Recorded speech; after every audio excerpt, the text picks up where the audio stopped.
Musically Meditated. Musically Meditated. Musically Meditated. All right, welcome to Musically Meditated, episode 26. Yeah. 26 in the mix. Real quick, please share Musically Meditated with all your friends and family and your enemies. We're on iTunes, Stitcher, YouTube, right, Stratton? All that stuff? All of them. Still a part of the Green Door Network, always will be, forever and ever. So please, share it, share everything. And tonight we have a very special guest. He's in this really awesome three-piece band, and I like three-piece bands, especially for rock and roll. It doesn't get any more rock and roll than a three-piece, ain't it, Stratton? Agreed. I know everything about rock and roll. What's your favorite? What's your favorite three-piece band, though? You're a jerk. Nirvana. The original lineup of the Red Elvises. Ooh. A big bad bass, drummer, and a big rockabilly guitar. Right on. That's all they had. Now they got like 10 people in the band. The Red Elvises. You don't know who Red Elvises are? No, but we're gonna go. I'm gonna go with you. But yeah, three-piece band. They're actually from the region, and they go by the name Cloakroom. And we have Bobby Markos, the bassist. What's up, Bobby? Hey, friends. How we doing? How are you? I'm doing very well. Very pumped. Thank you guys for having me. Yeah, man. Thanks for coming here on Musically Meditated Podcast. We're gonna dive deep into Cloakroom. Your singer guitarist is Doyle Martin. Mm-hmm. And the drummer's Brian Bush. How did Cloakroom start? So Doyle and I, we met in high school in our high school bands. I'm gonna neglect both of those names for our safety, but you can find them. Good call. If you're crafty enough, you can find them. But our high school bands met playing like local haunts in the Port area. Like there's a place called Java Gems. We used to play there together. So we've known each other since we were probably about 15 or 16. And I always liked the Steez. I always thought he was just an incredible musician. And I always, would make little comments to him like, oh man, let me know when we're going to start our Sunny D Real Estate cover band or something. Just little things that like I knew we had in common. Nice Sunny Day reference. Yeah, right. That was just something I knew he could nail. And I didn't know a lot of people that could sing back then, present party excluded for sure. So, then I went on to be in a band called Native for many years, and Doyle was playing in a band called Grown Ups. And Grown Ups came to an end, and I think, he was starting something new. He was looking to start something new, and he was working at Graphic 22 at the time, which I believe is in Hobart now. It is yeah, it's in Hobart. Shout out to those Ian Hersey, and then Russ was the guy I just talked to. Yeah, great people. They're going to do some T-shirts for Musically Meditated Podcast. I love to hear that. Yeah, They're fantastic for sure. Ian's just the best dude. I'm lucky enough to say I've been on multiple continents with Ian now, and he's a great guy. Cool. But so I think while working there, Doyle met Brian, and they had some bands in common. Like Brian would play Autolux and things like that in the store, and I love Autolux. Doyle's like, oh man, who's playing the good tunes, and then like Brian just like, I play drums. Just like Brian's this wild, multifaceted dude that just knows about everything and can do everything. He's totally a total anomaly. I've never met anyone like him, but I think him and Doyle got to jamming, and they came up with some riffs, and I think I'm very fortunate that Doyle had me in mind, and Doyle came to a coffee shop that I was working at in Chesterton at the time, and he just put it pretty plainly. It was just like, I'm doing this thing with this guy, and kind of sounds like Tom Petty, you'd love to have you come jam, okay. So after a few weeks, I think, we Doyle and I started keeping company a little more, and I met Brian, and Brian was really cool. And I think the way I tell it, and this might not be historically correct, but this is the way I'll tell it, and this is the way it'll be This is how it is for now. You're going to print the legend. We're printing this legend. This is how I first hear it, so this is really the only truth I'll believe going forward. But the way I tell it is that Doyle and I, we went and saw Codeine play. Codeine did a reunion tour. This would have been in like 2012. And they played in Lincoln Hall in Chicago. Oh, wow. And Doyle and I went because we both had a thing for Codeine at that time. And and you know, they're just fantastic. Yeah, Codeine's the shit. They're just such a good band. That's a good band. I forgot about them for a second. Yeah. You just mentioned them. Yeah. Another criminally underrated band. Yeah. So we saw Codeine play, and then I think we maybe in the same weekend, so that was like a Friday or something, or a Saturday. I think maybe on the Sunday we met up in my parents' basement, and he had some riffs and I had some riffs. It was like, man, let's play them slow, you know, let's play them like Codeine would, you know, and then like that just became it, you know, that became Cloakroom. That was just kind of the thing, you know, and I think when we started the band, it was almost kind of like a joke. We were just like seeing how outrageous we could make it. Like, let's play just slow and heavy as we can, and like, let's make these really weird videos and like, you know, like send these anonymous emails to like all of our friends who run record labels just like as a joke, you know. Cool. And then like, I don't know, you know, we got lucky and some of those friends were like, you know, like, is this Doyle? Like, who is this? Like, you know, I'll put this out. Like, I'll put this out right now, you know. And it was like, oh wow, like, okay, like, let's do it, you know. So I think Doyle and I kind of pieced together a few songs in tandem with like what he had, and then we started jamming with Brian, and it was just such a weird natural fit, you know, kind of like one of those things where it's just like, wow, like, you know, you felt like you'd been I mean, like, me and Doyle really had been around each other for a long time, but with Brian it was like an immediate chemistry. And he's a hard hitter. Oh, he's a insane. good drummer, man. I feel like people think Brian's a hard hitter, but they don't realize that Brian's like a hard hitter. It's nuts. Like, I've never heard a drummer take up so much space. He just like creates this like ball of sound that like even when we're jamming with him at the practice space, it's like, dude, like, this is nuts. Like, you're just like getting blown away by this dude playing something that's not even amplified, you know? He's just an immensely talented musician, and people know him for his drumming now, but like, he all across the board, Brian can play everything, and he's incredible. You know, he's just got a really incredible taste for melody and harmony, the way that Doyle does, and those two, I call myself the third wheel of Cloakroom. Just because you're a bass player, come on, man. Give yourself some credit. you know, I tell everyone the only reason I have any kind of handling on bass is because I've been doing it for 15 years or more. You know, that's bass players get no love. That's the thing. Well, you know, But that's you okay. should. That's okay. You know, I'm lucky to have found a counterpart in a rhythm section that works really well with me. Like Brian and I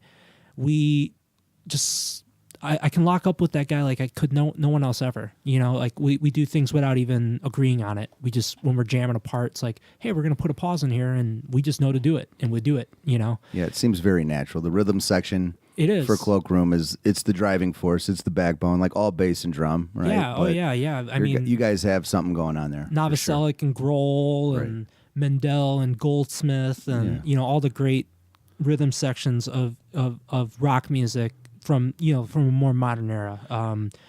Brian gets me and I get him, and we can take, you know, kind of elementary rock songs and make them to where you got to kind of think about it. That's a good relationship too. Like, I'm a bassist as well, and I have a friend that's a drummer, and we've been jamming for a long time since we were teenagers. But like you said, it's like I know what I'm going to do before he does, and vice versa. Yeah, you know, it's just it complements each other very well. I think we must have all had the same background in music, like the music that we grew up listening to, because we all kind of have a knack for like how a song goes, you know, or like what notes work together, you know, like things like that. Like you guys aren't scared to have like a 10-minute track either. No, not at all. Yeah, it takes as long as it takes in Cloakroom for everything. Yeah, how is the whole songwriting process go for Cloakroom? Like, it varies. I would say, you know, Doyle brings a lot of stuff to the table that he kind of flushes out at home.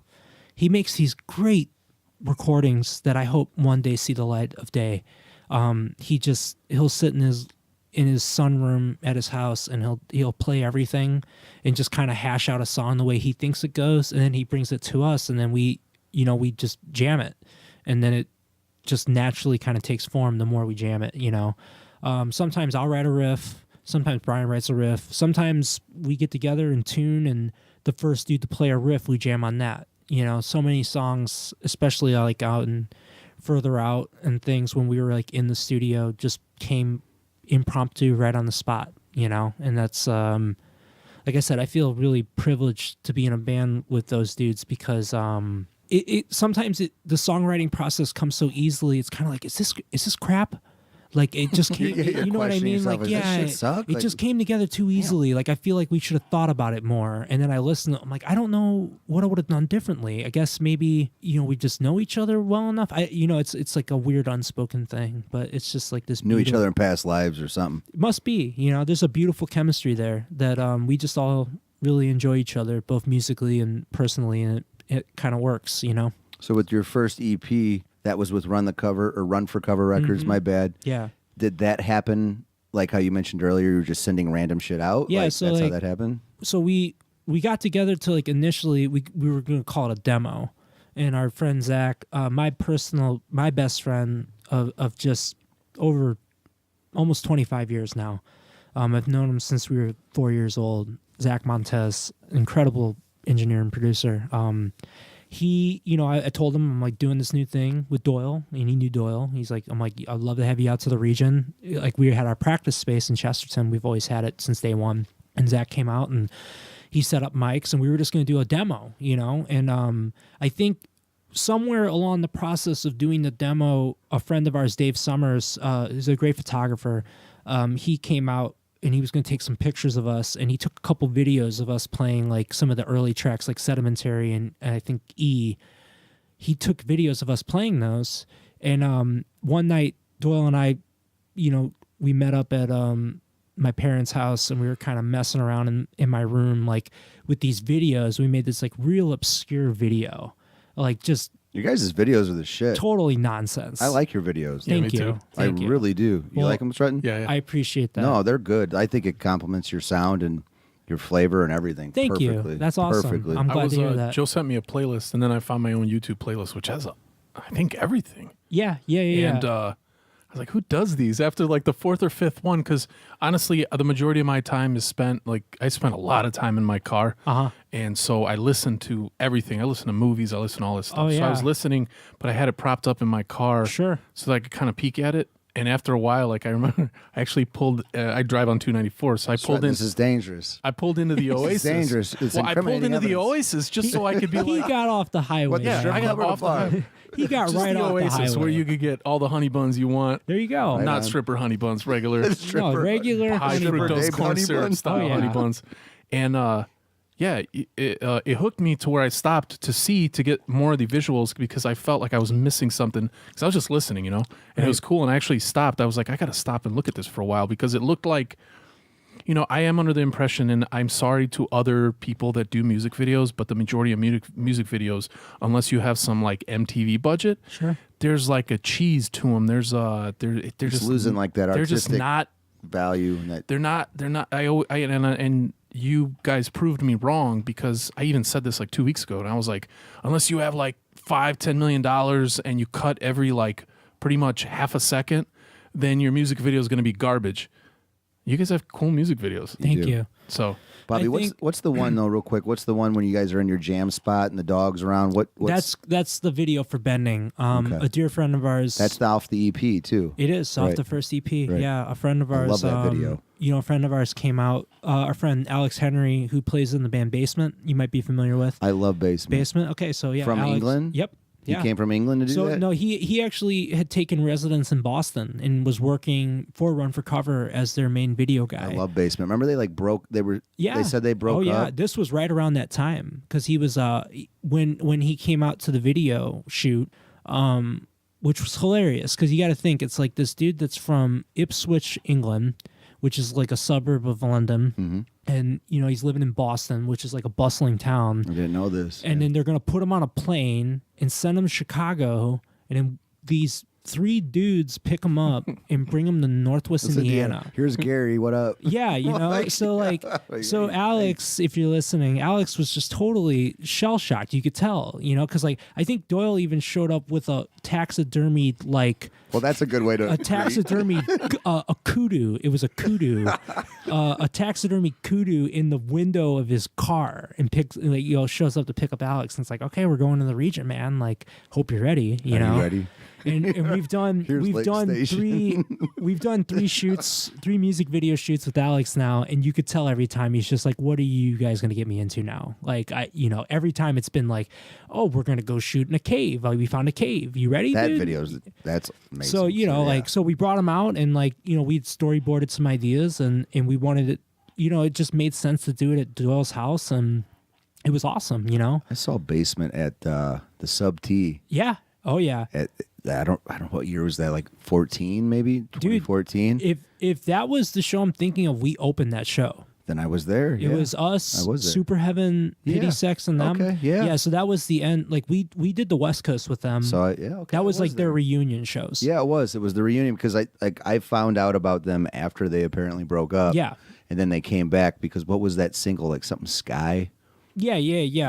The EP. That EP, yes, thank you. That EP dropped the day that we shot the video for Star Child Skull. Wow, that's crazy. Because we were leaving for I remember we were leaving for Bloomington to go shoot the cave video, and Alex's phone was just on fire because he just dropped the single of the century. You know what I mean? Right. So it was super sick. I was at that show then at the Cool. Sub T. That was really cool. We opened we were so early. They were still letting people in when we played, which is I like the Sub T. It's just it has sticky floors, so it's authentic to me. I know it's a good shithole when it has really sticky floors. Yeah, it's your typical Chicago dive. Yeah, it's awesome. It's really awesome. Guitar heavy room. It's is great. And I like the upstairs how it has it's like an old school. It reminds me of your grandparents' 70s house. Oh, yeah. With the wood railing going upstairs because they have that on the upstairs, and then you just look down. And you can feel like a VIP without being a VIP. VIP, thank you. It's There you I'm go. looking down At your grandma's house. Yeah, though. I'm looking down on True Widow right now. Right, yeah. How lucky, but then there's 30 other people that are too. Yeah. But Shout out to the Sub T, but that's crazy Basement. Wow, I didn't know that. yeah. Alex, like I said, Alex was doing videos for Run for Cover, so it just made sense. We put our album out with them, and it, they could do it all in house. So, but then eventually, I think for the new album, the video, I took over a lot of the video work. I've always had kind of a I grew up in a family of photographers and videographers. My grandfather and my dad were both pretty into video and photo AV stuff. So I kind of took over, and at that time, I just had a real taste for.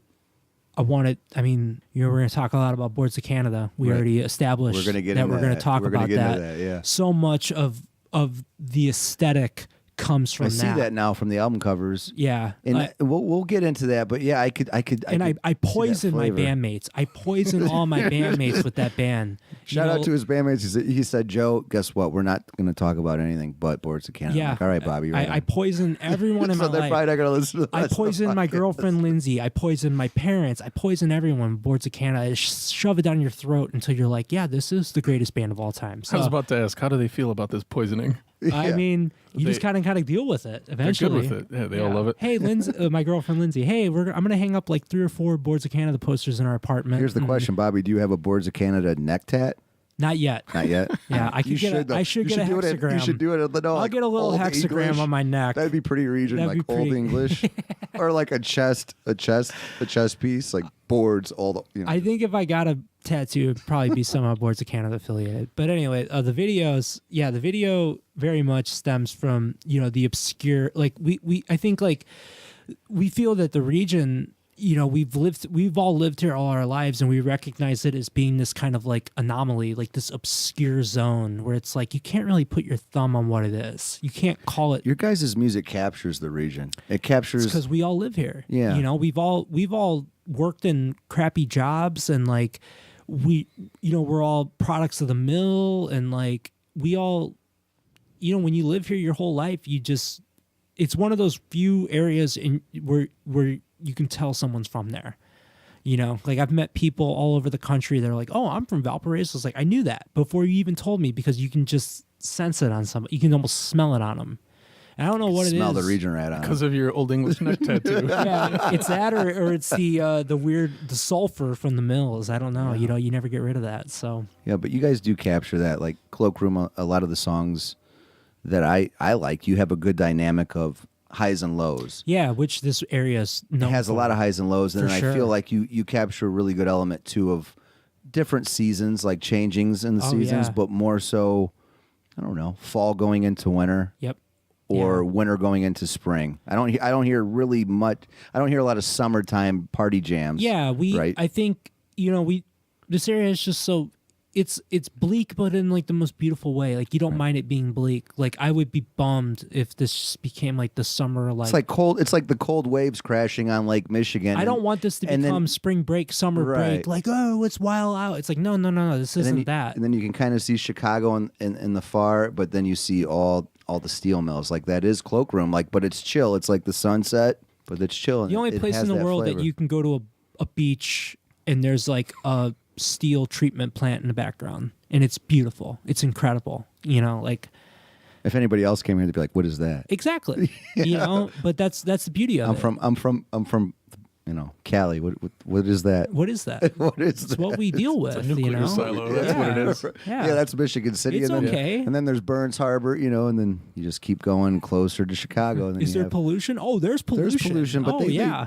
we got that under control now. It's okay. It's yeah. okay. So, Cloakroom has just always been the product of this area, Well, I really like Time Well, man. Like, I haven't talked about it at all in the podcast, but it was one of my favorite albums, like rock albums last year for sure. Thank you. Thank you. And I always had this feeling like I was going to interview someone from Cloakroom, so I haven't talked about it at all. So here you are. Here I am. And it's all meant to be. Here we are drinking Dark Lord from like 5 years ago. It's our first time drinking We're drinking it too. region beer, and we're talking about region things. Yeah. It's beautiful. So I love that album, man. It's Thank just you. it's a really, really good album. The beautiful thing about Time Well was, we broke our backs to make it this way. We knew that it was 100% had to be a product of the region. So it was completely written here. It was completely recorded here. Everything happened in the region, and I'm so thankful for that. That's one of my, and I'm sure I can speak for my bandmates, Brian and Doyle, when I say, and Zach too, when I say that, like, we're all so proud that we could do that here, because ultimately my whole life, my music, I play bass because of Zach. He taught me bass in my parents' basement. I'm in Cloakroom because of Doyle and Brian. Everything, my entire being is responsible from this area. So like we felt that this album, when we were writing it, was like, this is about as good as we can do, so we got to do it here. And that's why we built the studio and we did everything that we did. And it's technically your second album, correct? Or is it your third? Some people say third, I say second. Because because I talked about it on the last episode, like your third album, in my opinion, listening to music, especially rock, like the third album's where you either go one direction or the other. Oh yeah. So me saying that this is your third album because the first one was an EP, Yeah. I think you guys have really found your niche. Not saying that, Further Out was bad by any means. Like, that's what I listened to first. That's how I got into you guys. Further Out. Where was that recorded at? You said Time Well was recorded here. Yeah, Where was Further Out recorded? Further Out was recorded at Earth Analog, which is a studio in a small suburb of Champaign, Illinois, called Tolano, and it was recorded by Matt Talbot of Hum fame. Love Hum. We've talked Hum a lot on this podcast. Hum is awesome, man. That like when I was growing up, Hum was like just the coolest because they were from the Midwest. It weren't like a Seattle band. Like they encompassed like what was rad about Seattle without being from Seattle. Their sound was like full and thick, just like your guys' sounds, very full and They're thick. Like heavy. the drums, like when Yep. the drums kick in, it's heavy. They rule. Because remember when Jason was on, like we were talking Hum for a while, but there's a way to capture that sound. Yep. Hum did it first, in my opinion. They killed it. And you guys are doing the same exact thing. And I think maybe I'm hoping that's why Matt took on the project. Like, so the story goes, Earth Analog is just a great studio. It's kind of like totally analog, beautiful place in, like I said, Tolano, Illinois. My old band Native had recorded there with Greg Norman of Electrical Audio fame, which he's awesome, great producer. And that when we were going to record Further Out, I was like, we should go with Greg and do it at the studio because it's on the inexpensive side. How'd you hear about it, though? Earth Analog. Yeah. Like, so when we were going to do our record, Native's last record, it was called Orthodox. When we were going to do that record, we were talking to Greg. We knew we wanted Greg to do it because Greg had done like Russian Circles and Pelican. He'd done a lot of heavier Chicago bands. We kind of were like, here's our budget. Like, what do you think? And he's like, well, honestly, like we can get the most bang up our buck if we do drums at this studio that I know about in Toronto, Illinois. And it was like, okay, cool. Like, let's go check it out. And then just so happens to be Matt Talbot's studio, and Matt Talbot's there. And it's like, oh, dude, like this is a whole another thing. I don't have my autograph book. Like, I'm not ready for this Like at all. fanboy moment, right? Like I'm losing my mind. Like, like the dude from Hum is like bringing us into the studio. Like, I wasn't ready for this, man. Like, I'm totally blindsided. So, and Matt was so rad. And, so that was like where I knew of the studio. So when Cloakroom was going to do our first record with Run for Cover, where Run for Cover was like, where do you guys want to go? I was like, this is where we should go. It was before we had built our studio. So we kind of wanted to do a little more upscale thing. We knew that we wanted to do some tape recording, and Matt's studio is totally set up for tape recording. Analog, baby. Yeah. That's what we're doing here. Stretton's all analog. Look Hell yeah. I love that. He's the knob twiddler. The knob twiddler. I love the it. knob I see him. twiddler. He's going ham on these knobs right now. He is going ham. But it's all about analog. So we knew we wanted to do that, and I think, like I said, I floated Greg's name to Brian and Doyle. I was like, I've worked with Greg. Greg's awesome. Like, he's funny. He does a great job of just like letting you be the band. He doesn't like impose. Is that a Steve Albini? Exactly. Okay. Yeah. I mean, he's Steve Albini's left-hand man. Is he? Yeah. Oh, yeah. Oh, I didn't know that. Oh, yeah. So those dudes are from the same school of thought, and Matt Talbot's also from that school of thought. Like, cool. They're engineers. They're not producers. They will not call themselves producers. They're like, your band is your band. I'm not here to do any sort of thing. Just play, and I'm going to make sure you don't mess up, and that's it.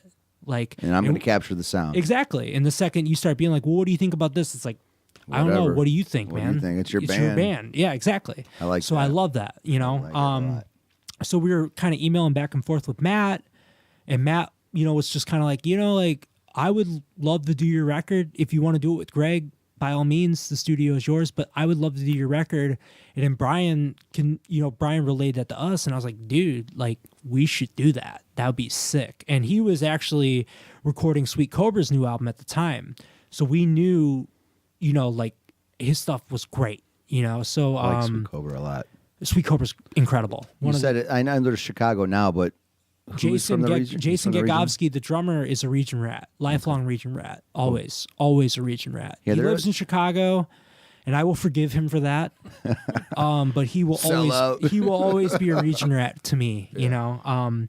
They're very much a region band without being a region band. Yeah, they they remind me of like a smoky bar and like a fist fight at like a motorcycle bar. Exactly. Yeah, they are. That's them. They're like the smoking backwoods. They like are the seedy underbelly of the region. That's right. Sweet Cobra, Yeah. No, but they're good. They're great. They've ripped forever. But so like we, it was a no brainer with Matt, and I remember being like, like when I met Matt, he was so subdued and so pro, just like, nice to have you. Like, here's the towels. Like, here's the soap. Like, what kind of soap did Matt have? Oh, he had, Ivory. He had Ivory. He had Ivory. Yeah. He's an Ivory. He had that good guy. stuff. Yeah, We got to step up our soap game in here. Dude, we don't even have any. Yeah, I'm not impressed. I'm not even impressed with the Dark soap Lord. here. Yeah, but he was super subdued and super rad. And then when we were going back with Cloakroom, I was kind of telling those dudes like, it's a small town, like it's a small scene, like Matt is a chill dude, like we're probably gonna have to try to find our own fun. And then like 30 minutes into like being in Matt's presence, like he just let the curtain fall and he was just unhinged. Have you played with him? Have you guys played with him? We've been very, very lucky to play with them a couple times. How was that experience? Because they were just they messed around and played a few shows and small tours, right? They played some shows with Failure and they played some shows with Mineral, which were just insane tours. Mineral. They're so emotional. Oh yeah. That's like OG. You might even call them an emo band because of how emotional I was gonna they say. are. I was gonna say OG emo. They really are God OG damn, emo. They make me cry sometimes. Oh, I'm just gonna throw it. Oh yeah, I think you say what? You say Rites of Springs and you say Rites of Springs. and you say Mineral, right? Yeah, Rites of Springs though, like that's a little bit more aggressive. Yeah. but Mineral is like East Coast, West Coast. I'm gonna go cry in a dark room. So yeah, I will say that Hum was probably about the best band I've ever seen when we saw them. They were just, That's a it bold was statement, insane. Bobby. It was, and I own up to it. It's a statement that I've made many times. They just unbelievable. Like I mean, they just rip. So we're really lucky. Matt was. What's your favorite Hum album? No, I'm cutting you off, but you have to say. I mean, everybody says you prefer an astronaut. That's my fave. That one's great. It's really good. I have a hard time, buddy. I honestly, like, the older I get, the more I appreciate just everything that they've done, and especially since I Same know them here. now. Yeah. I just really love everything that they've done. And they, like I said, they still rip. I kind of if I had to explain it to people, it's like, imagine that your friend's dad was in a band, but instead of being in like some cover band, he was in Hum. And that's it. That's a good They're point. just the most unassuming dudes. Matt's just wearing like khaki and like a sweater, and he just shows up, and it's like, who is this guy? And then like, he's just a genius. Like I make the joke, and if you're listening, this is in no way a dig at you. I make the joke that like Matt is paralyzed by technology. He just cannot handle. He can barely handle checking his phone for an email. But when you put him in front of that board and that tape machine, he's Beethoven. It's beautiful to watch him work. And it's just like there were points during the Further Out sessions where there were strangers coming into the studio to watch him work, like locals. And it's like, what's going on here? And locals, when you say that, I mean, there's not a lot of people in that area, correct? No, not at all. But it's almost like recording in Hebron or something. Basically, yeah, right? It really is. Okay. And there were just people that just knew it was Matt. Understudies of Matt, proteges of his. They would come in and they just want to watch him work on our album. And it like watching him. Since then, I've talked to my friend Zach, and I'm like, what about what Matt does is so special? And Zach's kind of explained it to me. He's just so precise and so good with that machine. Like I said, it was like watching Beethoven. It was incredible, And I very much hope that we get to go back down there and record with them again, because it's just, that's inspiring in itself. It is, but fast forward back again to your buddy Zach. He sounds great as well. Zach, like I said, I grew up with Zach. I've known him since we were 4. We went through punk together. We went through like indie rock together. And then when we were graduating, Zach was going to go to Belmont in Nashville to study sound engineering. And, we kind of lost touch, and it was like, I was doing Native at the time. I was busy with Native. And then Zach, after a few semesters, he came back to finish up at Columbia in Chicago. And he was like, hey, man, like, I'm back in the area. Like, you should come up to Chicago and like check out my stuff sometime. I'm like, sure, I would love to, And then like, dude, in like a year and a half, he had become the best engineer I've ever seen. Do any other bands record with him? Yeah, quite a few. He's I don't even know if I can. Okay. I mean, I'm just going to give the details. Who cares? But he just finished recording a band called Keep. He did them at our studio. They're from Virginia. And he did another band. He's been mixing a band called Body Heat from Florida, and they're fantastic. Both of those albums will come out this year. Cool. And when you say your studio, where's that at? That's in Chesterton. That is in Cheesetown? Yeah. Okay. We've got a nice little kind of secluded place that, like I said, we've been there since day one. It was in Brian's family, and Brian just set up his drums there, and we started jamming there. I was like, we could probably record here, and it worked. But then, in preparation of Timewell, we actually constructed an actual studio in the space. So it's no longer just like a practice space, carpeted practice space. It's like a legitimate studio now. But yeah, Zach, when Zach came back, I was totally floored, and we'd done some stuff together. So when Cloakroom was starting, he was like my choice. I was like, we need to record with Zach. And it's kind of he's been there forever. He's a part of the team. He's our 4th member. Yeah. We say that. He's our Nigel Godrich. Radiohead. Or Terry Date, yeah. Exactly. Terry Date's another one. A lot of bands say like that's our 4th member. That's our guy. And they capture that sound. Zach goes everywhere with us. Right he hears all the songs first. So when we did Timewell, Zach already knew what was going on. It was seamless. It went from the road. We'd done some shows with Russian Circle. We went immediately in the studio, and things just popped off because Zach is there. How did the whole thing with Relapse happen? Because you guys are a Relapse. We are a Relapse band Relapse, now, yeah. which is weird. That's It's amazing. still weird to say. I love it. I love it. I will say Nicky Money, not his birth name, but his name. Nicky Money from Nothing will have facilitated that, I'm sure. If I had to guess, because Nicky is just so rad that like if he likes your band, he just tells everybody. And that dude's got a network. Like people follow that dude religiously. So what was his first band called? His first punk rock? I don't totally know. I don't know a ton about his background. I know he was in a lot of bands. Okay. But through Nothing, he was working with Relapse. Right. And I think he must have told those dudes because those dudes reached out to us. What are some of your favorite old school Relapse bands? I mean, dude, You told me you were a Relapse dude. Love Coalesce, love Baroness, love Mastodon. I mean, Dying Fetus, just everything. Like Pig Destroyer. Pig Destroyer, dude. They. I don't think I can't think. Prowler in the Yard's like one of my favorite, like most favorite albums. Oh yeah, heavy genre, grind, whatever you want to call it, ever. I thought Coalesce, Ox, those last two releases they did, those really resonated with me. I thought that they took hardcore music and like put it into like a really intelligent kind of setting. Yeah, like a math. I don't want to say math rock, but like. It was beyond. It was kind of beyond what hardcore. And I don't think we as a society that appreciates hardcore music will never be there. They just were too. They were the Kubrick of hardcore music. Like they just. It was so well. Those two, Ox and Ox EP, were so well thought out, and like it's just so bizarre. They combined so many weird sounds. It was like, where did this even come from? And Mastodon too, like you said, like March of the Fire Ants when that first came out. Yeah, like I loved Cephalic Carnage a lot back in the day on Relapse. Okay, yeah, like that's like some crazy experimental grind, but exploiting dysfunction was awesome. Relapse has always had their finger on the pulse of like what is cutting edge and like what is cool. And it's like we're a metal label, but we're like you gotta think about it. Think about it a little bit. No, I know. You're going to listen to this. You might not get it at first. Well, that's what got my attention. Like, I heard of Nothing, I think it was like through Tumblr. Yeah. And they had that first album, and what was that record label? It was like 638. Yep. Right? Yeah. From Baltimore. Yeah. And it has the staircase on the front. Yep.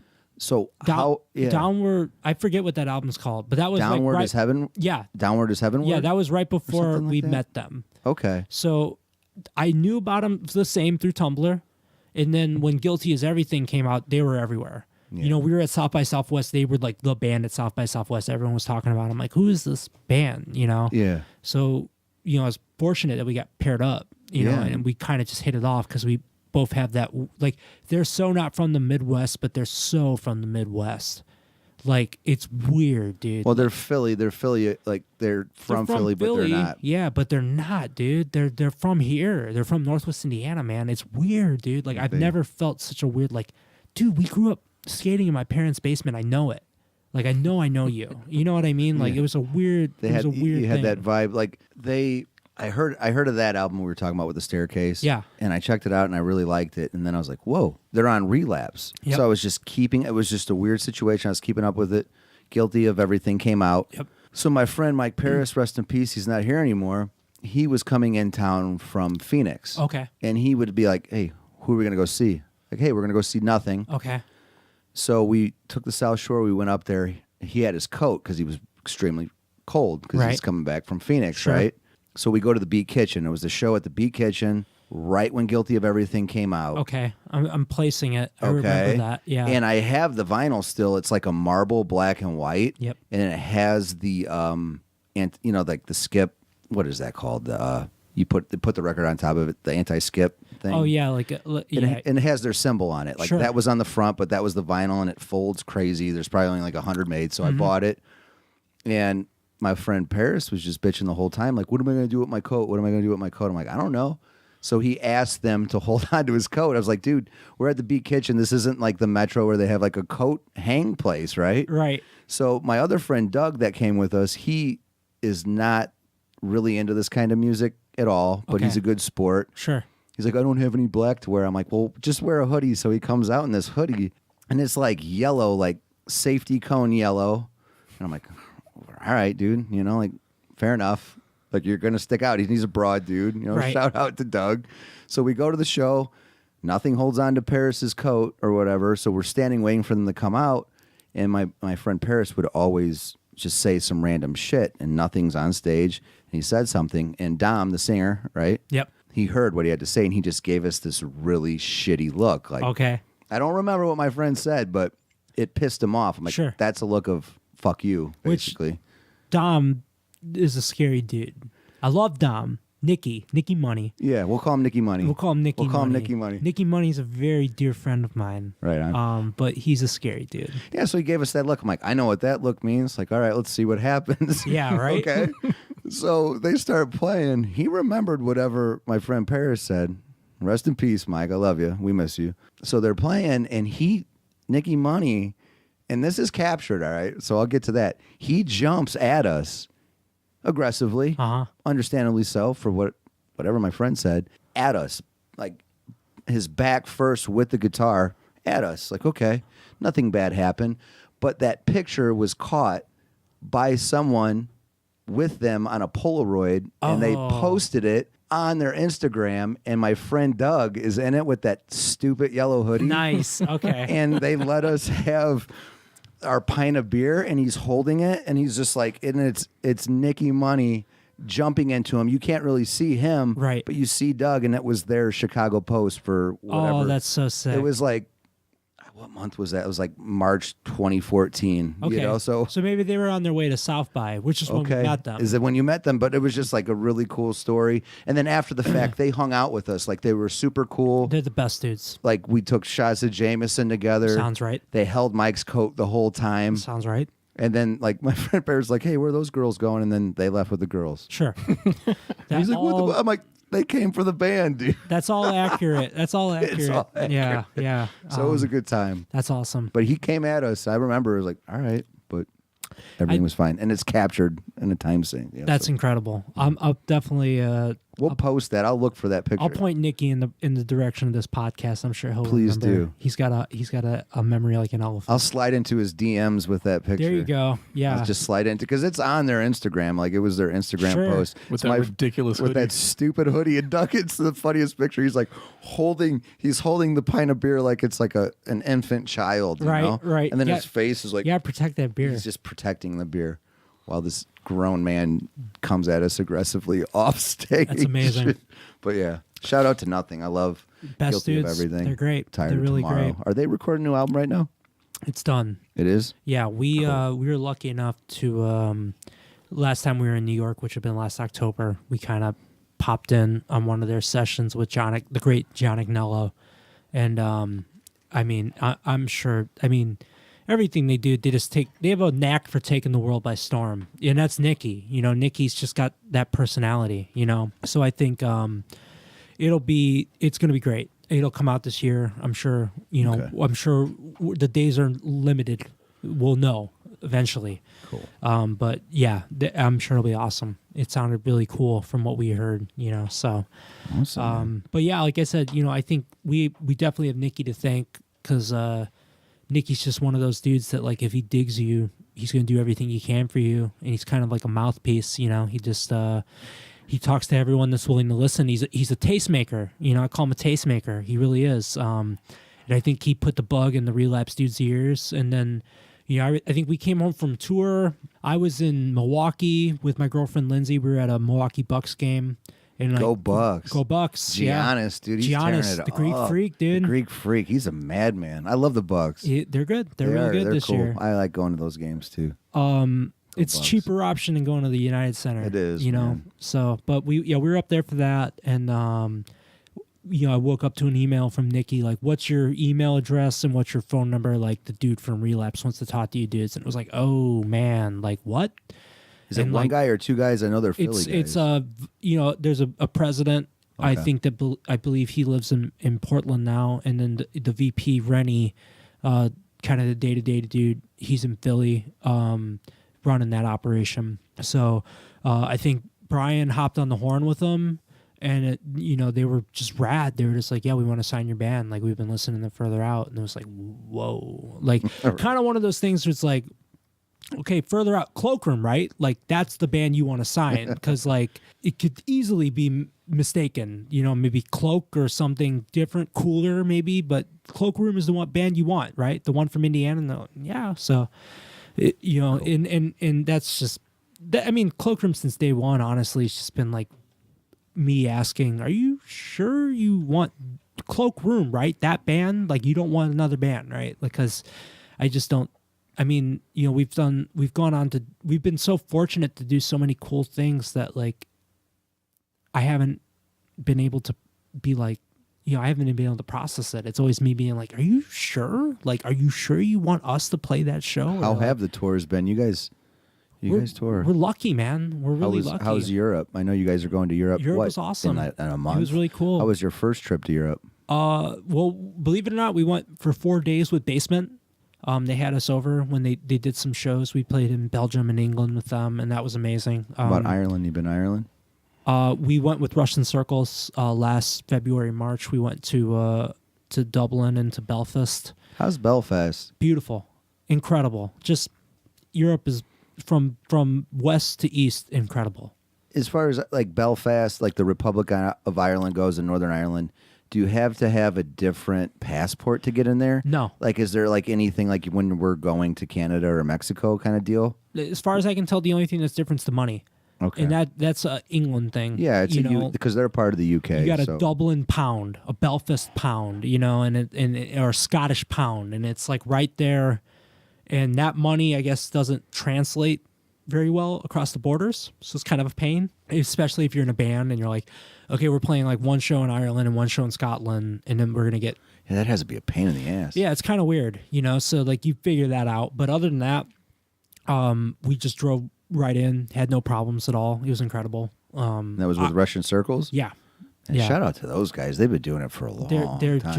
They're one of the greatest bands of all time. I will say that. That sound, they just. Oh, dude, the live show. If those listening have never seen them, please take the opportunity to see them.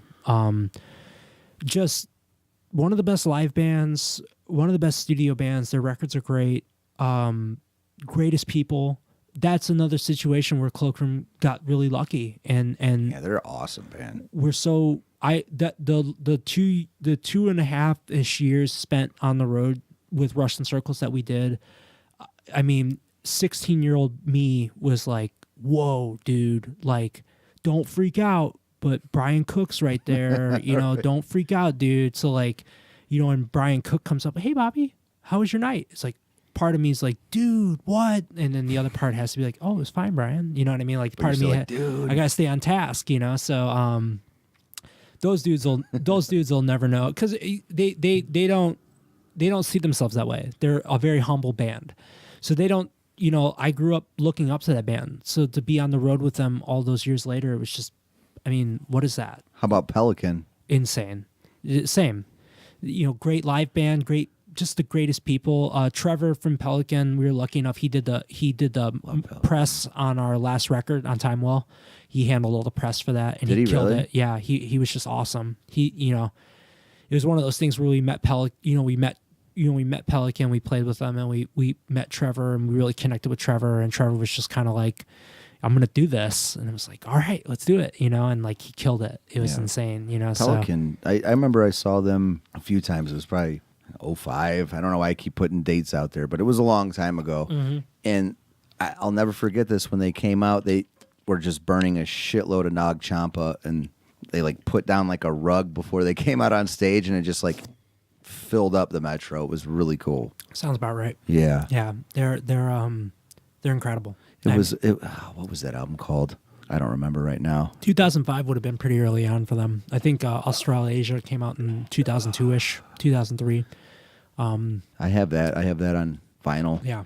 I remember being. They had like all kinds of cool swirls. Like mine's like the pink. Yeah. Or like it's like green and gray and purple. There were a few different pressings. Yeah. And they were all like, high school me was collecting that stuff off eBay and Discogs, you know, before I even met those dudes. And, you know, like I had weird interactions with those dudes over the years. I remember being at their 10-year anniversary show at the Bottom Lounge, and it was incredible.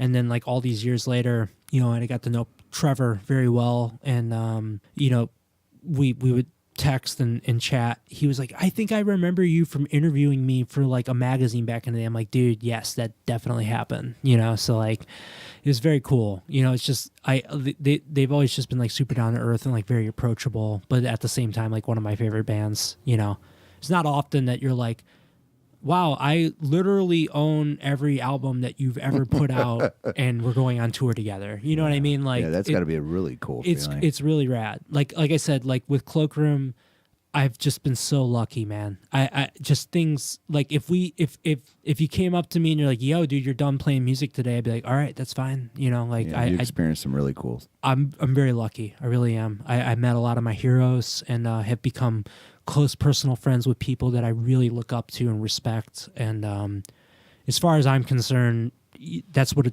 that's about as good as it gets. I never got into this expecting to make $1 million or buy a Mercedes or anything. Like I was like, if I could just play with a band that I really like, that would just be insane. And like when I think about what we've done over the last 6 years, I'm like, wow, man, done a lot of that. I can't believe that. City of Echoes was the album I'm thinking about. Yeah. That was the last one. What record label were they on then? Was it? Hydra Head. Yep. It was always Hydra Head, Yeah, right? Hydra Head up until they crossed over and they did. They used to have stuff. I'm sorry, Bobby, but they used to have stuff on Robotic Empire too, didn't they? Or no? I'm sure Robotic probably Long dist time wrote ago. some stuff for them. Yeah. Now they're on Southern Lord. They started working with Southern Lord, and I Hate God. Yeah. Yeah. Now, which is kind of like, I feel like that's where all those bands belong. You got to go to Greg. You got to go to Southern Lord. He's gonna take care of you. Earth ended up there. Sun, naturally, he's in Sun. Sun's been there, so that's where all the good bands go. But anyway, yeah, Right. Pelican. We're gonna actually do some shows. We just announced with Pelican in July, and Oh, cool. I'm still dealing with that. That's Because like you guys are going to Europe for how long? And then when are you coming back here? we'll be gone for about 2.5 weeks. We're lucky to go with a band that I've been dear friends with for a long time called Caspian from Beverly, Massachusetts. They're just an incredible. Are they with Death Wish? They're on Triple Crown. Triple Crown. But they're from the town that Death Wish is from. Salem? Is it Boston? I mean, I know it's Massachusetts. I think it was founded in Boston, Salem, but I believe they have an office in Beverly.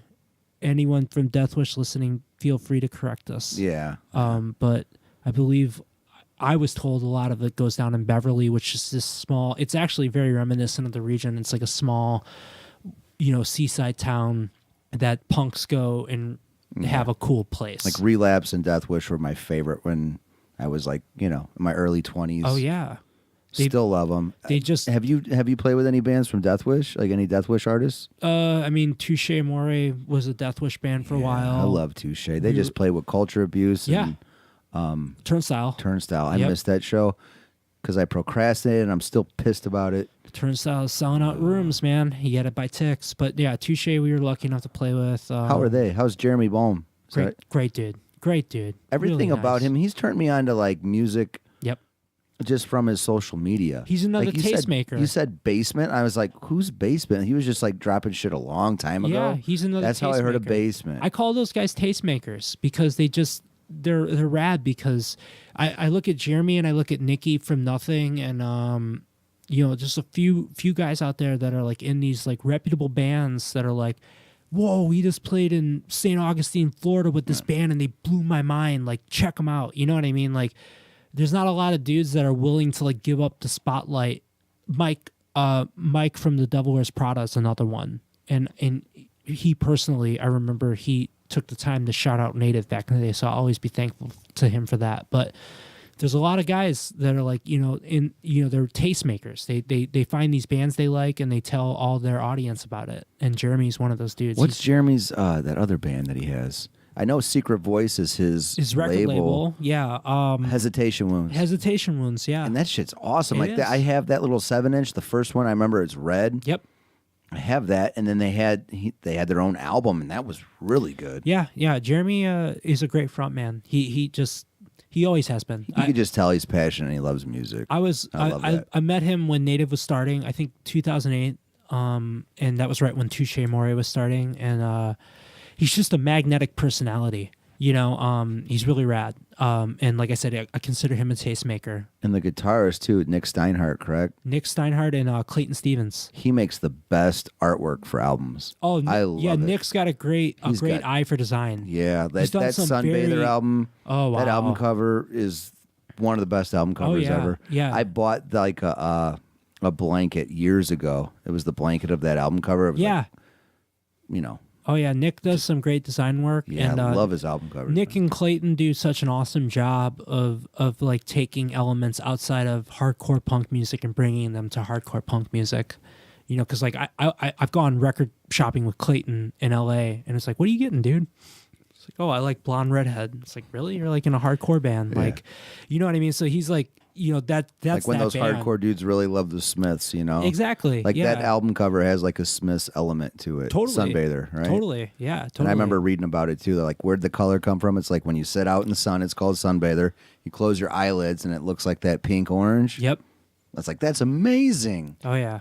And then the font of it, like he made his own font. It's like, man, these guys Yeah. love it. And They that was all- for Deaf Heaven. Yep. By the way. Yeah, Deaf we Heaven. didn't even drop their name yet. I'm Which just is- talking. Everyone knows. Sunbather. Yeah, everyone knows what should know. Sunbather is at Yeah, this point. they should. Yeah. If you don't, Which, by the way, those dudes are rad too. Are they? Deaf Heaven dudes are very cool. Yeah. yeah. So, everyone's rad. You know, honestly, you know, like everyone that's in this circle, I haven't met many people that I was like put off by. Like everyone's pretty rad. You know. They all So, seem like they're cool. Now let's get into your Boards of Canada. I mean, we've been talking for a while, but Dude. you told me that they influence you everything. in everything, in every Everything I aspect of do. your life. That's a Everything I bold do. statement. It is. And how so? I mean, I've never, I guess, you know, when I was in fourth grade and I got into Nirvana, that had a pretty profound impact on me where I just became like this walking, talking, you know, prepubescent. what's your favorite Nirvana album? I know it's, you got to say. Tall Order, In Utero. Okay. I mean, that was kind of when they like were like, this is who we actually are, you know, which is rad. I like the sound of Bleach still, though. Beautiful. It's incredible. It's heavy. Jack and Dino did an amazing job. Shout out to Jack and Dino. Shout out. Yeah, he's a great engineer. He did a great job. He did that that last Windhand record. Speaking of Relapse, That's doomy did- as hell. oh, it's heavy, dude. That's doom. It's got that same. It's got that Windhand is- same. That same vibe. You know, it's like you feel like the record was made like for $300. It's like we're just gonna get what we can get. You know, but it turned out amazing. You know, In Cloakroom, I read something before. Does this piss you guys off? Emo doom? we just I think it's hilarious. I love. I was going to introduce you guys as the emo doom, man. Since I read day that. one. I was like, what? Since day Emo one, doom. I've had so many people from like magazines and stuff be like, so what is it? It's like, I don't know. Well, you tell me. Yeah. You're the journalist. Yeah. You know, what do you call it? I don't know. Emo doom? Do they say emo doom? Emo doom, stoner emo, shroom gaze. I've heard of all. Shroom gaze, that's a Shroom good gaze one. Is good. Yeah, I like that one the best. Yeah, you got to go with shroom gaze. Shroom gaze is good. Shroom gaze. Doom gaze. I think Revolver put it as doom gaze, which I really liked. Shout out to Revolver. Yeah, with doom Revolver. gaze. Yeah, Revolver hooked it up there. we go. Zoe Camp, she wrote that article. Oh, cool. She did a good job. But no, with Boards of Canada, I heard them through I forget who in my senior year of high school, and I've never had such a reckoning. You know what I mean? Like from music, it was just like, oh man, like everything is different now. The first song I heard was Dave Van Cowboy, which I think is most people's introduction to that band. And when I heard that song, I knew my life had changed, you know. And that's weird. That's so lame to say. It's so cliche to say. but Whatever. It moved you. ever since then, Who cares what people think? I've always tried to bring that influence to the table, and it's usually There's some influence in Cloakroom, though. Like, is that you doing like a little bit of the reverse snare Some of electronic that, stuff? Like, yeah. who's doing that? I have some say Zach, our engineer Zach. He's a big Boards of Canada Okay, fan. I hear the influence there, and in some of the slow. And I feel like now Doyle is starting to be like referencing Boards of Canada, which is awesome. I'm very proud of that, because Well, like you brainwash them, Bobby. I did. I brainwash And the everybody. poison spreads. I understand Can that. you It fly, is a Bobby? poison, yeah. But now I'll get Doyle like, what was that thing that Boards did? I'm like, yes, that's good. That's a good place to be, So when we were doing Time Well, I think we really, the marketing for Boards of Canada's last album, Tomorrow's Harvest, was just the most brilliant marketing I've ever seen for an album. The most brilliant rollout for an album I've ever Well, seen. it's been a long time. It has before- been. It's been about when they released that is what I'm saying. Like, yeah, it's been compared- 5 years now. Okay. Which No, but when that album was dropped, what was the year before? the album. So they did Campfire Head Phase in 2005. They did Trans Canada Highway in 2006. Tomorrow's Harvest was 2013. 2013 they went radio silence. They just dropped off the face of the earth, as they do, because they do what they want, because they can. They're the only band that can. And then all of a sudden it was like Record Store Day 2013. This dude randomly found this like what seemed like a bootleg. It's Boards of Canada. It was like just this unmarked vinyl that said Boards of Canada, had all these weird markings on it. And I was a member of this Boards of Canada fan message board, go figure. And he posted on there and he's like, What? He's like, is this legitimate? And everyone's like, oh, that's BS, dude. That ain't real. And then all of a sudden, Warp Records, their record label's like, oh, this is indeed legitimate. And all of a sudden, it's like, oh, no. Like, here we go, dude. Like, it's been 6 years. Like, here we go, and then cue the greatest album rollout in history. Like, I don't care what you say. Like, You like the most recent one the most? I don't like it the most. I think it's incredible because they've never put out a bad song. I just think that the way that they rolled that album out and brought it out to the public was incredible. And so many bands have tried to emulate that since then, but nothing will be that insane. Like, it was just, people are so starved from that band because of the level of mystique that they bring. Like, it's like, oh, there's 3 pictures of this band. Oh, there's no video of It's this two band. guys, correct? Yeah, it's 2 Two brothers. guys, two brothers from what? England? They're originally from Alberta, Canada. Oh, they're And they moved they're to Canadian. Scotland. Yeah, okay. So, Boards of Canada, National Film Board of Canada. you ever listen to Venetian Snares? Yes. Okay. Incredible. Yeah, Aaron Funk. I know he's from Winnipeg and it's a frozen shithole. Which is weird because I think these dudes are from Alberta. So, Right. Like, that's how. Because remember, like, he was kind of taking. I don't know if he was taking sarcastic jabs at them, like, many years ago, like in 07, 06. But he's like, oh, it's not going to be the next Boards of Canada album. Like, I'm not going to slow it down because Right. for those that do not know Boards of Canada, the best way I could describe them is a lot of their beats sounds like a heartbeat. yeah. Straight It's a up. heartbeat rhythm. Take a hip hop beat and slow it down like by 50%. Right. You- and then like put a nice layer of synthesizers and samples. Like they have a very, what's the word? Like a childish factor to them, like an innocent factor. Yeah, they correct? they incorporate a lot of sounds, like subconscious sounds from your childhood, like things you heard on Exactly. Sesame Street, things Yeah. you heard on like PBS, like that you just kind of log away, little jingles and Little things. Like, jingles, yeah. It's they like play on that big time. If you took like innocent. if you took It's your favorite beautiful. cassette tape and you played it through like a battery powered cassette player and the batteries wore out, that's Boards of Canada. yeah. There's Yeah. no vocals. It's just a beat and samples and layers of It's just sounds. the luscious sound, like the kind of band. It's like it's a Kubrick or like a Wes Anderson film where you watch it 1,000 times and every time you listen or watch it or listen to it, you're like, oh wow, that's new. So the first time I ever heard of Boards of Canada, Deftones, take a shot. Yeah. Right, Stratton, how's that go? Every time I mention the Deftones, The second one you got that Smiths one out there. I got a Smiths earlier. ones Yeah. out. All right, I love the Smiths and the Deftones, but they were on the Back to School tour, and that was Taproot, Incubus, and Deftones. Okay. There's a documentary called Entertain Me that was following Deftones around at that time. Right. Maverick Records would not release it because they said it was too dark. But Frank Delgado, he is a member of the Deftones that does the record spinning and the keyboards, and he would always play Boards of Canada.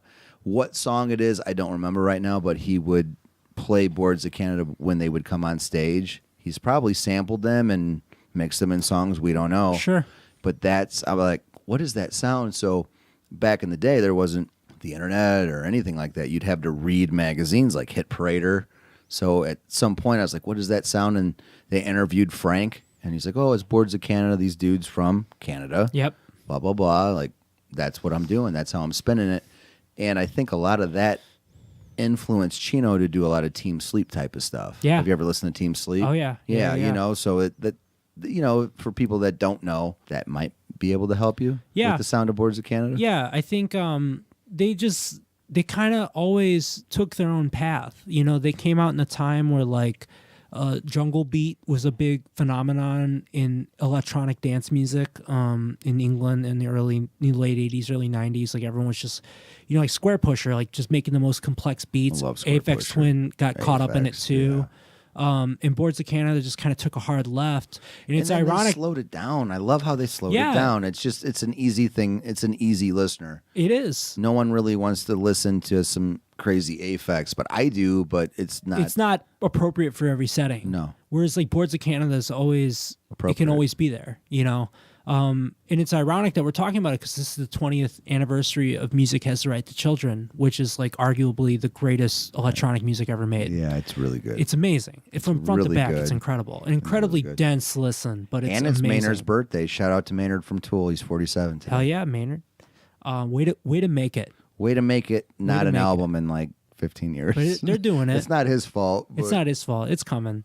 I can't But wait. yeah, Maynard. I think there's so many elements of Boards of Canada that kind of struck a nerve with me. I think the misuse of equipment, misuse of equipment. Like they intentionally would misuse tape machines. They would intentionally misuse samplers just to get weird sounds out of it. And I think when I approach music and I approach video, I understand how things work, but I also understand what I want them to do. That's perfect. You Look Like a Balloon. Not you personally, but the song by Boards of Canada. Yeah. That video, I had Mike Shirelli here for a certain episode. His name was HP Sneak Step. He's had his own electronic label and everything. Okay. He said that video was an original. Is it original, like safety 1960s car Bicycle video? safety video. Here's my question: is that a fan made video? It or? is. Oh, Yeah, okay. I think I thought they made it because they it's an only. awesome video. I mean, you know, you're talking about a legion of thousands and thousands of Boards of Canada fans that every day are making tributes to them. That's a great video, though, isn't it? It is. It's amazing. But Look it's Like very a much in. It's very much in what they would have done if they would have done a video, because you can see. I think they've only licensed a couple videos. They did one for Dave Van Cowboy and they did one for Reach for the Dead off of the newest album, Tomorrow's Harvest. And they were both very much rooted in 8mm, 16mm home movie films with a very, very like just an emphasis on nostalgia. You know, kind of a flashback to the past. They've always got one hand in the past. So they're taking music that is very much the future. It's very much computer based and very much technology based, and they're keeping it deeply rooted in the past. Like I said, the misuse of tape machines, like Time Who does Well. that? Yeah. You know, Time Well. There was the beginning of 52 Hertz Whale. We intentionally dumped that into a reel-to-reel machine just to see what would happen. And you can listen to the album, you hear the glitch. It happens because there was a blemish in a tape. We just Really? left it in there. You know, it was like, that's awesome. It I is love that. You know, so awesome, like yeah. that. I think Zach and I, we both recognize that band for so much more than just their music. It's just their approach to art. The I whole find beautiful. package. The Yeah, whole the package, package is everything beautiful. from song titles to album art to videos to sound. They just know. They just have such an incredible understanding of like what is awesome. You know, What's the one album? Gio Gandhi? Is that how you say Gio it? Gotti. Yeah, that album is. I mean, it's creepy. It's really creepy. It is creepy. You know, they kind of set out to. They wanted to delve into these really weird, like pagan themes, and like kind of, you know, delve into like the subliminal. You know, and it's very much like there's so much subliminal stuff on that record. Like, Have you ever seen them live? I missed them by about a decade. I think the last show they Well, yeah. played. What are they up to live wise? Nothing. Nothing. They played 10 shows ever. Really? Yeah. They formed in the 80s because they were just brothers at home messing around on tape machines, you know. And then I think they started doing, when they started gaining some popularity through Music Has the Right to Children, they played some shows. I think they did some shows in support of Aw Tucker and a few of the other Warp Record bands. And then they played their last show in 2000. Do you like Aw Tucker's most recent release? Everything they do is great. Okay. Yeah. Yeah. You know, like, Yeah. I'm not... Aw Tucker's like, it's intense. I'm a fan of genius music, and I think there's a point They where sound like two computers trying to, I don't know, hash it out. hash it out or get Yeah. each other off something. It's Yeah. just it's intense. It's like an intense, It is. glitchy, nasty sound. Like it's brain dance for sure. Like Oh yeah. you know, Aphex always said that's what this music is called. Aphex is brain dance. Like Aw Tucker, it is. Intelligent dance music Yeah. versus electronic dance music. I think, yeah, I just think, you know, Aphex Twin and Boards of Canada and Aw Tucker and bands like that are really ahead of their time. They're Yeah, it's gonna live forever. It will. It's timeless. Especially Boards of Canada. How do you say it? Taoism or Twoism. Twoism. Yeah, Twoism. That's the one record I do have. Yeah. I love it. And that record, It's an EP technically, it but was, yeah. They, you know, that was when they were still self-releasing their music and putting it out like via mail order. You know, Wow. like they weren't trying to give be a shit. big band, you know. And then I think Music Has the Right to Children was just so brilliant. They had no choice. I think that's my favorite album by them. It's dude. It's insane. You know, like I mean, there's no words really, you know, for them. If I ever find that I'm tapped artistically, I'll just listen to them and be like, okay, I picked up something new. Let's try something new. They're like know? a really good band to listen to if you ate like a bad hit of acid or some mushrooms. They'll bring it. They'll keep you centered. Yeah, they'll keep you centered. Like it's Yeah. a good thing you could seriously like meditate to or sleep to. Oh yeah. I mean, they have some more aggressive beats and some. But there's so much there's so many relics of the past. They're like a security blanket. You know what I mean? Like you listen to them, you're like, oh man, like I remember that episode of Sesame Street. It just makes me feel so What's the safe. one song where like orange? Yeah, Aquarius. Aquarius, yeah, Yeah. like orange. Yeah, Like, it's just a sample of some little kid saying orange a Yeah. bunch. Yeah, which is so sick. it is. It's great. It's great. And yeah, they just, like I said, they I feel like they're the first band that made me realize that like music can be so much more than just music. It can be like all around experience. You know, you can make music with a purpose. It's like I want you to have like the weirdest like acid flashback Yeah. when you listen to this, or I want you to like be angry when you listen to this. Like they really invoked a lot of emotion, you know, through what they did, you know. And I mean, you know, who knows if we'll get another album from them or when it'll happen or if it'll happen. But I don't think they've ever put out anything bad. You know, it's always been brilliant, you know. So I'm really thankful. Like, I'm thankful that I found them because I don't think I would be the musician I am without them. That's a bold statement. Yeah, I mean, it really is. it is. I mean, if you, I recognize it is. Yeah. If you, I mean, they are. I My, love them. I forget about them, and I talked about them, like I said, with my friend Mike Yeah, a little bit, but the Deftones showed them to me, and then he brought me back to Boards of Canada, my Right. friend Mike, and I was like, thank you, because everything he was showing me at that particular time was chaotic. It was Venetian Snares, right, Aphex, a lot of stuff from Warp Records, right, and right. cool, I like this. He's like, yeah, you know, like he liked more of the busy shit, like, oh, it's a little slow. I'm like, no, I could relate to this, Yeah, a lot. yeah. I think they're a challenging listen. I found when I tried to show them to people, they're challenging because it's like you really have to like open all your receptors to get Invest it. time. Yeah, you do. You know, and I don't think the average music fan has the patience. They want to hear the hook and be done with it. And if there's no hook, and it's like, well, I'll listen to the Killers or I'll listen to the Foo Fighters and they'll have a chorus and I'll like it, you know, or I'll listen to Taylor Swift or But Jay-Z. their beats are usually really.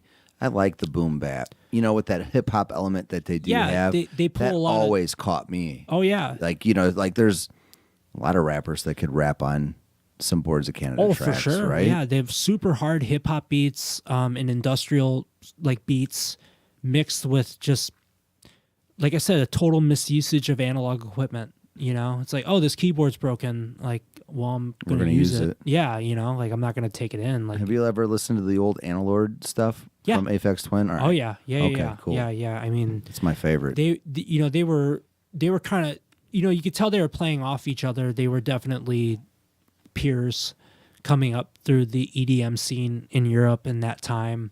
And I feel like, you know, they both did a really good job of kind of like forging their own path. You know what I mean? So, Okay. yeah, you kind of got to listen to them hand in hand. But for whatever reason, I think, you know, I don't know if it's like aesthetic or what it is. Like my upbringing, Boards of Canada just always kind of resonated with me. Okay. Fair enough, dude. Yeah. Boards of Canada, Campfire. It's just there's a lot of good tracks. A lot of good tracks by Boards. Yeah, I mean they're a really great band, and it's cool to talk to somebody that loves them like you do. I mean, Oh, yeah. you love them, man. yeah. I think if I ever met those dudes, I'd call it quits. I'd be done. Like I'd just get a 9-to-5 job and call it quits after that because I just Do you have a T-shirt? Do you have a Boards T-shirt? I got everything. Okay. Like everything they've ever put out. Yeah, I have it. I have a sticker. Posters, stickers, everything. You And can I imagine. haven't stuck it. I haven't stuck their sticker. Don't Hold on to it. on to it. Like I'll Yeah. put it in the card case, like for your Michael Jordan, whatever. Remember Yeah, those? yeah. Like I'll put the sticker in there. One day, I think years and years and years from now, we'll fully understand what that band was, and then we'll. When you say band, though, I mean, you really think they're a band? their group, I don't know what you It's want just to call two guys, them. right? It's just the two brothers, yeah. But like I said, I don't think we're quite there yet, intelligence-wise. I think that they they put a lot of Easter eggs out there for us to find still, you know, and we're just slowly, as a society, kind of decoding it. Yeah, they're a headphone band. Like, put your headphones on. Oh To man, listen to. the first time I listened to Gio Gotti through an actual stereo, it freaked me out. I heard all that subliminal stuff for the first time, like all the weird low guttural stuff. It's like, oh man, there's like weird demons in my parents' basement all of a sudden, you know, like what's going on here, you know? And I kept pausing the album to hear if What's it the was hexagram? Something hexagram or the Hexagram Sun. that's That's my their track. collective. Yeah, Yeah. that's my Everything's centered around the hexagram. But yeah, there's a lot there, man. There's a lot. There's a lot there. A lot. It's not just, you know, I'm gonna listen to this casually. It's like you gotta put in some time, you know. Kind of like I said, you know, they're kind of like a musical equivalent to like a Kubrick. It is a you know? Kubrick thing. You can watch The Shining and you get The Shining, but then you can really watch The Shining and really get The Shining. It's a great background music. You know, like I said, if you want to go to sleep, yeah, put it on. or if you're reading, Yeah. or if you're at work, like whatever, just move with that motion. Exactly. But if you Amazing. want to really get into some stuff, Then listen. if you want to see like what music can be like as a tool, put on some headphones and really dig in, and you'd be blown away. You know, it's really wild. You have a bunch of the records, right? Everything. You have they've the ever put original out. presses, All original presses. all eBay buys. Yeah, like, you know, so naive me, you know, getting out of high school, buying my first turntable. Like, oh yeah, I like Boards of Canada. Let's buy their records. And it's like, oh cool, all their stuff's been out of press since like 1998. Like, good luck, you know. So it's like, okay, so am I going to pay $100 for a Campfire headface on eBay? Yeah. Okay, I will. You know, so Well, I put together the collection. putting an OT for that. I get everything. I can, you know, everything that they put out on vinyl, and then, you know, they put out Tomorrow's Harvest, and it's like, oh, we're gonna reissue all of our records. It's like, oh, nice. Thanks, guys. I'm glad I waited. But now they're even $100 more, though. Yeah, it was worth it. It was worth it to me. You know, If you had like to sell, but I know you're not going to. I would never part with those. Yeah, those will be probably buried with me in some weird way. Yeah, You I'll have said to, do it. I'll have to request that to Lindsay. Yeah. Yeah, Yeah, well, bury she's me. listening, so yeah, remember, Lindsay. Send me with a locket of your hair and, And all my Boards of Canada albums. records. Send me right on down, and I'll be good. Yeah. Well, Bobby, dude, thanks for coming out. Thank you so much. We for really having me. appreciate it. I'm just so stoked to see cool things happening in Hobart. We are. You know, in the this region. is really rad. The Yeah. region, man. You We're know, doing it. We're doing it. the region's such a beautiful place. You know, it's just such a cool. It's just a cool melting pot for all kinds of cool culture. You know, And we It's want not to do a just- show. We want to do a show here with you guys. So anytime. we're going to. It's going to happen. So Yeah, we everybody got- be on the lookout. I like plans. I like what you got up your sleeve. I got a little something, something. Yeah, little something, something. I think we'll do it. I hope so. Yeah, Cloakroom. We aren't going anywhere. We got a lot to say. We got a lot to do still. Big plans. Any new albums on the horizon? Are you guys writing or what's going on? Yeah, I'll disclose that since Okay. this is a region podcast. Yeah. We've been writing. We got some tunes up our sleeves. Nice. We're always thinking. We're always thinking. Cloakroom is just kind of its own deal. You can't really control it. It's just kind of rolling out, doing its own thing. So I think you're always gonna see something from us. We're always gonna be doing something. We basically built our space around us in the region. You know what I mean? So that we can always be active. Right on, right on. Well, everybody, check out Cloakroom. We're going to have a playlist on Spotify for you and on YouTube, so check them out. And Bobby, once again, thanks again for coming out, man. Oh, thank you guys for having me. Yeah. This is so cool. Seriously, dude. I Thanks. feel very lucky to grow up in an area that has become so cool. That I can sit here and talk to you guys about my music. Like, never in 1,000 years that I think that this would ever exist. Well, we're cool people. Look at Stretton. Look at his shirt. We're You're cool. doing great stuff. You guys are doing great My stuff. shirt's kind of cool, too. Your Yeah. shirt's good. Oh yeah, We're cool. we got 3 good shirts in We're here. cool. We got Three good shirts. That's all. That's all it takes. I got man. some Hunter for you as a gift from Thank you. 18th Street. Shout out to 18th Yeah, Street. shout out to 18th They're Street. doing good stuff for the region. Man. We love them. Shout out also to Gabe from the Grindhouse. Yeah, Gabe from Thanks, the man. Grindhouse. Gabe, man. Thank you. Yeah, Gabe, put it thank you together. for taking a personal interest in me. I'm lucky. Like I said, I feel very fortunate to have ended up in the people's lives that I have in the region. You present parties Yeah, included. same here. Thank same you here. guys. Yeah, thank thank you you. very much. Thanks. Thank you. But yeah, Gabe, thanks a lot. We appreciate it. And Keith, thanks for the Dark Lord. Yeah. Keith Goff. Yeah, Thank you, Keith. Yeah, he gave us that. So Hell yeah. everybody, thanks for listening. See you next week. And please listen to Cloakroom. They're going to be in Europe. They're rock stars, but they'll be back. We'll be back. They'll we'll be always back. be back. They'll be back. Yeah. Adios. I'm musically meditated. That's right. I'm musically meditated. That's right. I'm musically meditated.